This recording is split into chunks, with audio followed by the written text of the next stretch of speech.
So what happens to many people who are smart, they make no mistakes. And then they don't learn anything.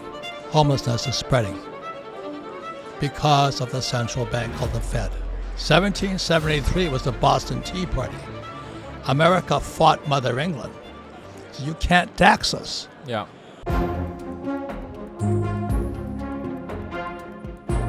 I'm here with the one and only Robert Kiyosaki, best-selling author of several books, including Rich Dad, Poor Dad, which he wrote a long time ago, but is still the #1 best-selling author book in the personal finance space in a lot of countries today. Welcome back to the show, Robert. It's always a pleasure to host you. Thank you so much for joining us. David, congratulations on all your success. I thank you. Guests like you make the show, so we have a show because of guests like you. You've been talking about silver and gold as being superior forms of money. Yeah. Congratulations on being successful in your call. You've been telling us that gold and silver are going to go much higher. You've been calling for triple-digit silver for quite some time. It's finally come true. What was your initial reaction to seeing $100 silver earlier this week? Well, it's about time, but I think people should understand why. Yeah. And the reason for that is I bought my first, not bought it, but I started saving silver in 1965. And in 65 was when they started putting copper into silver. Yeah. So you hold up a coin, it was copper or silver. And that was Gresham's law, when bad money enters the system, good money goes into hiding. But the reason silver is taken off today is because in the industrial age, iron was the metal. So iron made steel. Today, it's the information age with technology. Silver is the metal. So you look at AI coming on board, solar and all these things everybody talks about. Silver is the structural metal of the future. And they can't get enough of it. So that's why I've been holding on for silver for years. I had, they call it green boxes, silver eagles. I was buying them for $5. They're $105 a coin now. But because silver is an industrial metal, it's the metal of the future, and they can't get enough of it. So anybody who wants to, let's say, speculate, I think silver today is the best, almost better than gold. You're holding a book, or two books actually, and one of them is the Communist Manifesto, which I'm going to ask you why you're holding right now. And the other one has to do with the changing monetary order. It's a very common theme now that's being discussed, the changing monetary system. Ray Dalio, Bridgewater founder, was recently on CNBC at Davos this week saying that he believes the fiat monetary system is dead. Why do you think he said that? Well, because every currency goes through a life cycle. Yeah. I think Lynette Zhang says the same thing. It's a birth and a death. And Dalio is a very smart guy. He talks about this 3 cycles. Number 1 is short debt cycle. Yeah, sure. Long term is 75 to 100 years. But the third term, which everybody knows is coming, is when the U.S. loses power. And that's China. So as the power shifts now to China, all those fake U.S. dollars will come rushing home, which will cause hyperinflation here. So that's why I've been saying gold, silver, Bitcoin, Ethereum, and all this. Get out of the dollar. And this here is a Zimbabwe dollar. Yeah. I was in Zimbabwe when it collapsed. This is frightening. Because when I was in Zimbabwe, I'm a hunter, politically incorrect hunter. Uh-huh. And I'm sitting in a truck. I carry a double rifle, which is .250 caliber side by side. And when this collapsed, the whole country went crazy. And I said, oh my God. And that's why this book here is a very important book. It's called When Money Destroys Nations. Philip Haslam. How hyperinflation ruled Zimbabwe, how ordinary people survived, and warnings for nations that print money. So how can ordinary people survive really high inflation, Robert? Well, you got to read this book, okay? Yeah. Please interview him. He's a great guy. Yeah. Good friend of mine. But that's why people are now, look at this VRIC, Vancouver Resource Investment Conference. Jay Martin's done a fabulous job in this place. But the numbers are up by 30%. Right. People are realizing this is fake. Mm-hmm. This could be the U.S. dollar. It is the U.S. dollar. And what Dalio says, which I agree with, when gold and silver move up in tandem, let me say that again. Generally, gold moves by itself and silver lags. Yeah. But what Dalio says historically, when gold and silver move up in tandem, Right. that means the dollar is about to die. You made a very prescient tweet on January 15th, which is 2 weeks ago. You said Tesla cannot get silver. This Monday, silver will gap up from $91 an ounce to $107 an ounce. We're almost there. How did you know? There's not enough silver. It's very simple. You know. How did you? But that was pretty much spot on call. Are you a time traveler? How did you? From 91 to 106.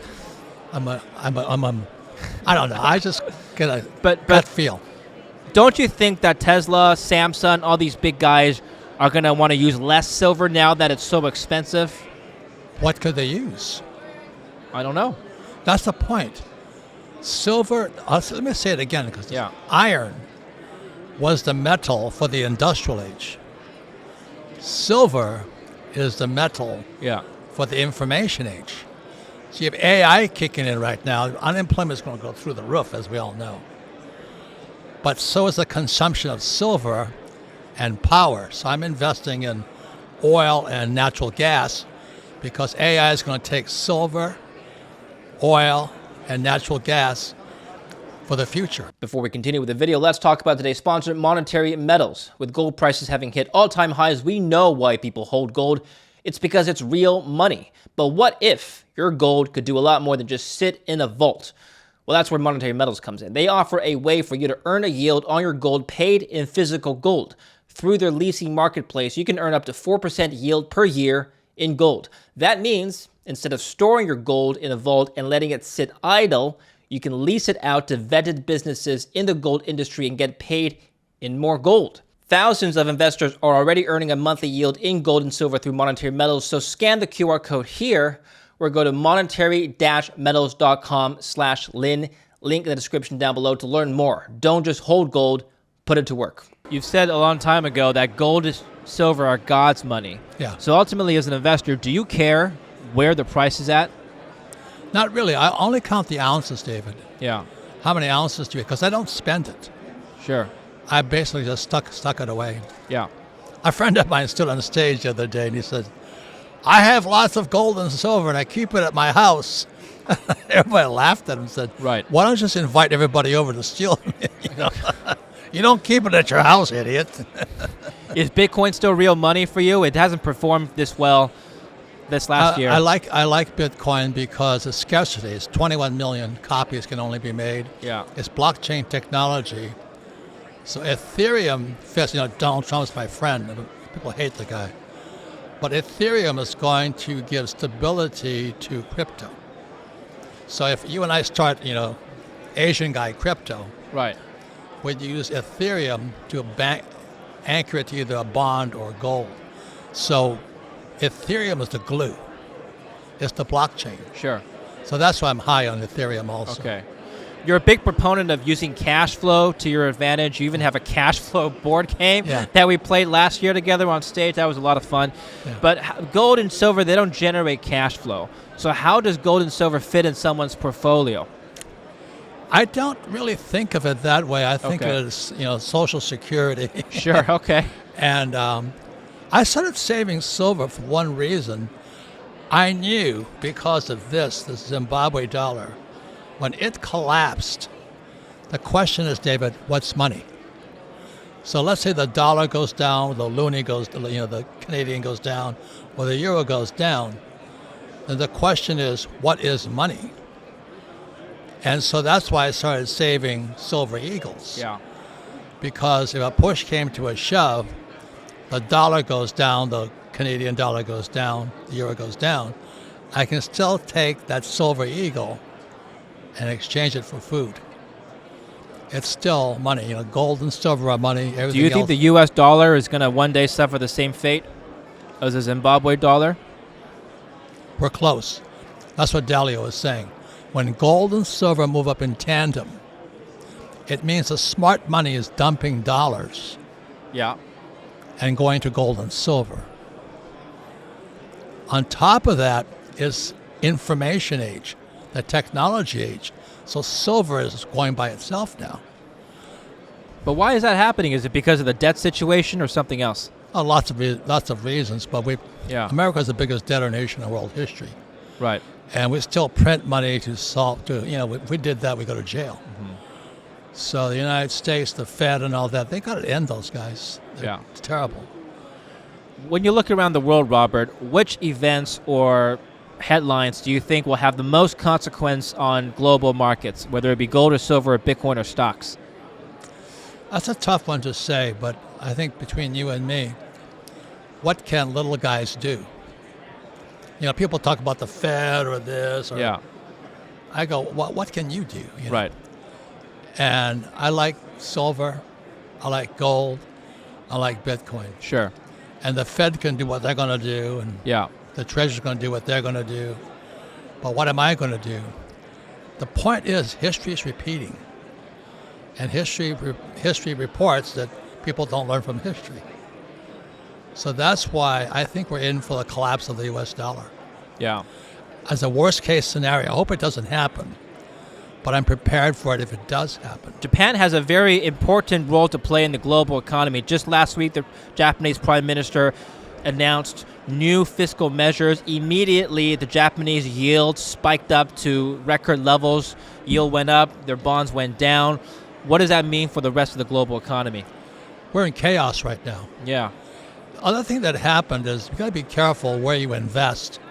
Like I took a company public on Toronto Stock Exchange. We invested in a Chinese gold company, and the Chinese took it.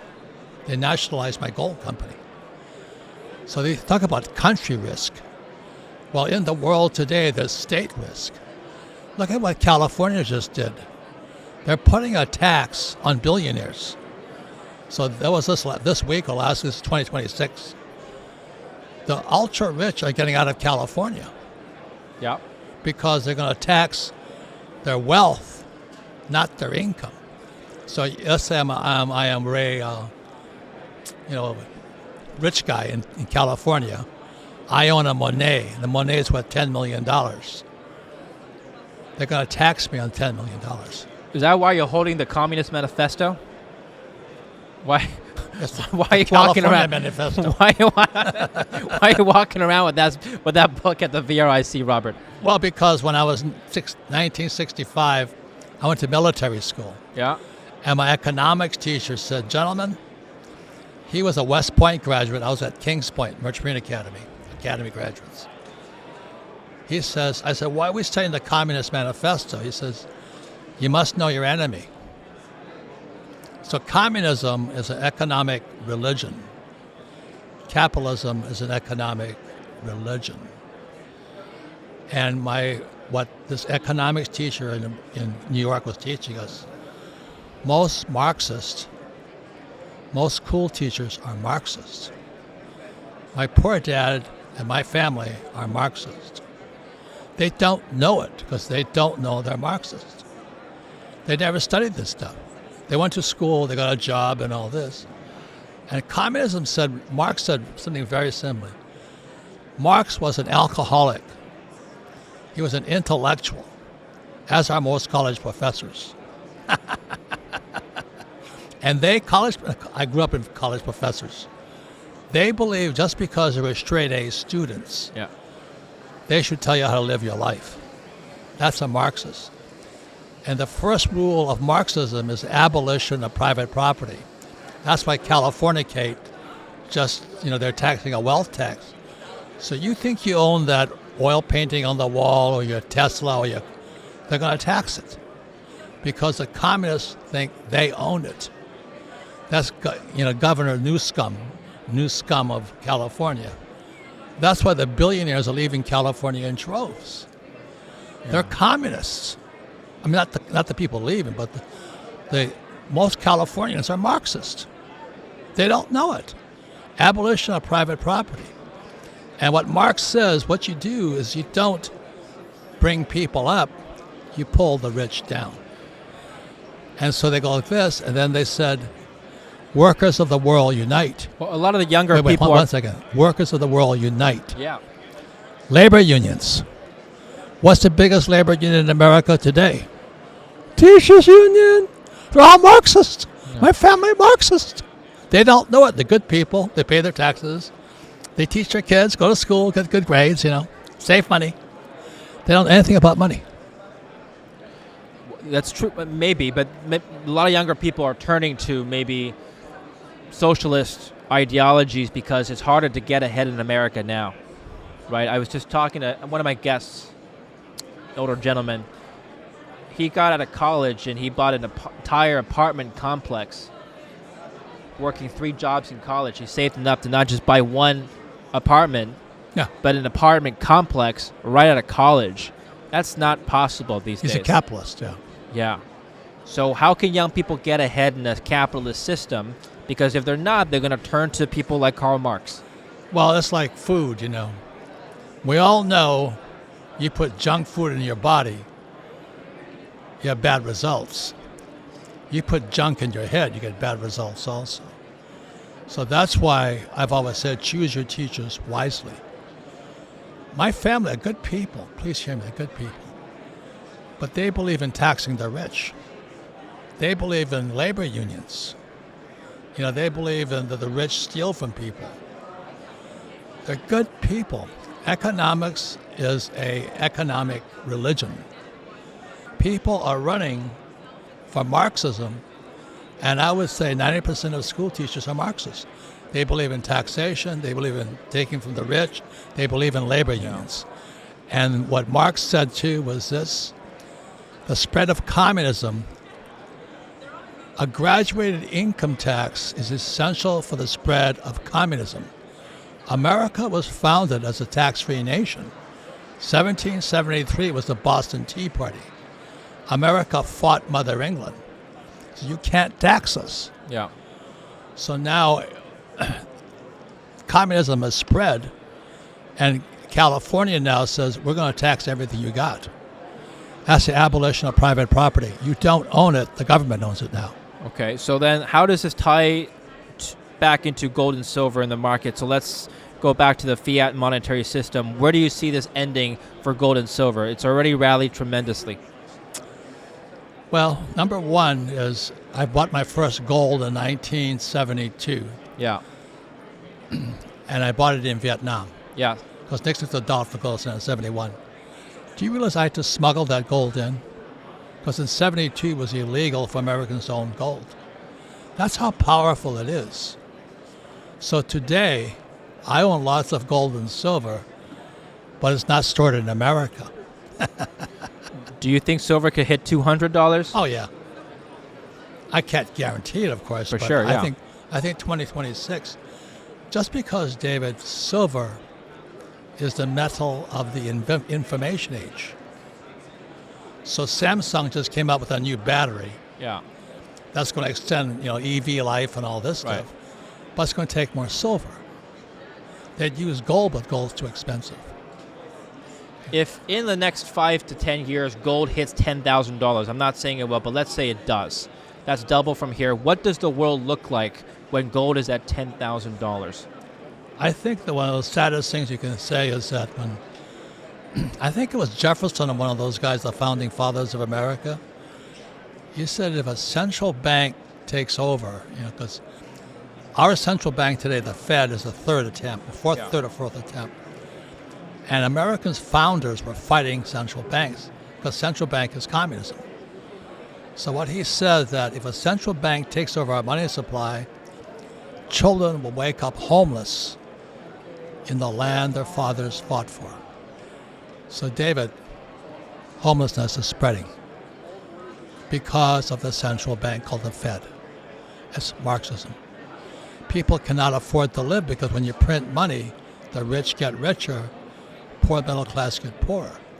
Donald Trump blamed the Federal Reserve for income inequality. Do you agree with that? Yeah. The Fed is a Marxist organization. It's a central bank. Central bank defines communism. It should be decentralized banking, which kind of Bitcoin does and all this. People are getting away from it. So are you insinuating that the central bank redistributes wealth? in takes some way? away from the rich. Yeah. But it takes away, not to take away from the rich, it taxes people. And taxes just wipes our income out. Yeah.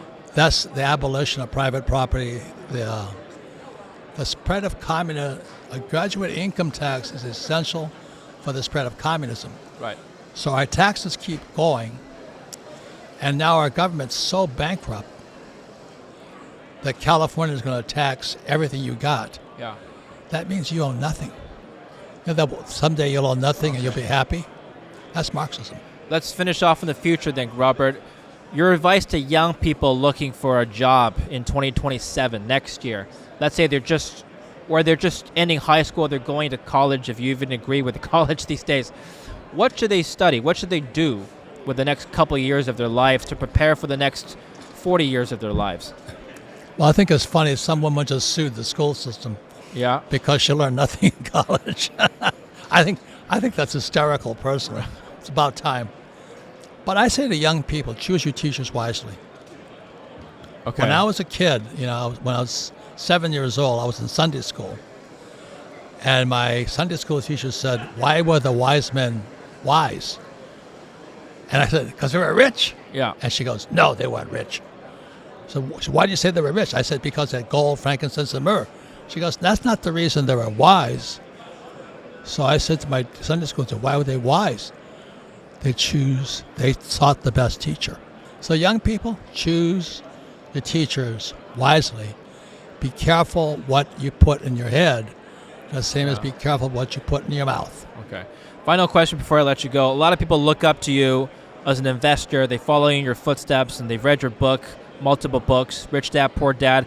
I have people personally who told me, hey, I read Robert's book, I've invested in real estate, and that's helped me prepare for my retirement. If you had to look back and change one or two things about how you invested, a few regrets that you've had from an investing standpoint, what would they be? As an investor? I think about that a lot, because I made some really big, stupid mistakes. We all have. Yeah. But understand, this is where schools fail people. Yeah. In school, if you make a mistake, you're considered stupid.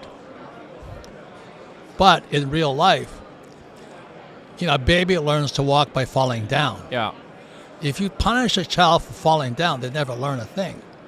So what happens to many people who are smart, they make no mistakes. And then they don't learn anything. So my best experiences are the mistakes I made. Like I remember sitting out here in Vancouver, British Columbia, flat broke, going, why am I here? Yeah. It was the best thing I could have done because I was here. And then I kept telling people to buy silver. Oh, you're stupid, you're stupid, you're stupid. Today I'm smart because I sat here in Vancouver. I was one of the exhibitors here at the VRIC, selling my little gold mine, and all this that the Chinese took. Another mistake. Yeah. But I'm smarter. But people who do nothing, make no mistakes, are stupid. Anything you could have done, you would have done differently in the last 40 years as an investor, if you had to go back in time? Probably make more mistakes, but no, that's how we learn. Yeah. I'm glad. I cherish every mistake I made. Sure. I've had some really, really good teachers. The reason I came to Vancouver is one of my teachers was Frank Crary. He passed away. And I said, what do I need to do? He says, go to Vancouver. Because in Vancouver is where the real entrepreneurs lie. Well, forget mistakes. What are some of the proudest achievements, in your opinion, that you've had as an investor? You look back and you say, I did that transformed my life. The happiest days of my life are when parents come up to me and said, I read your book, I played your cash flow board game, and I'm teaching my kids. Nice. Because as Maria Montessori said, what the hand does, the mind remembers. So when you're playing a game, you're using your brain, your emotions, your physical, and your spirit. That's how we learn. So Maria Montessori, the Montessori school system, said it best. What the hand does, the mind remembers. The key word does. The people who are poor are academically smart, but do nothing. Yeah. You've got to do something to make mistakes and learn. Well, thank you, Robert. Where can we follow your work right now? Rich Dad. Okay. I love teaching. I love the VRC. Sure. All right. I'm very proud of you, David. So Well, we appreciate you teaching us. Thank you so much for your time today. like I said, the Asian guys now. Thanks. Thank you so much. Thank you for watching. Please follow Robert.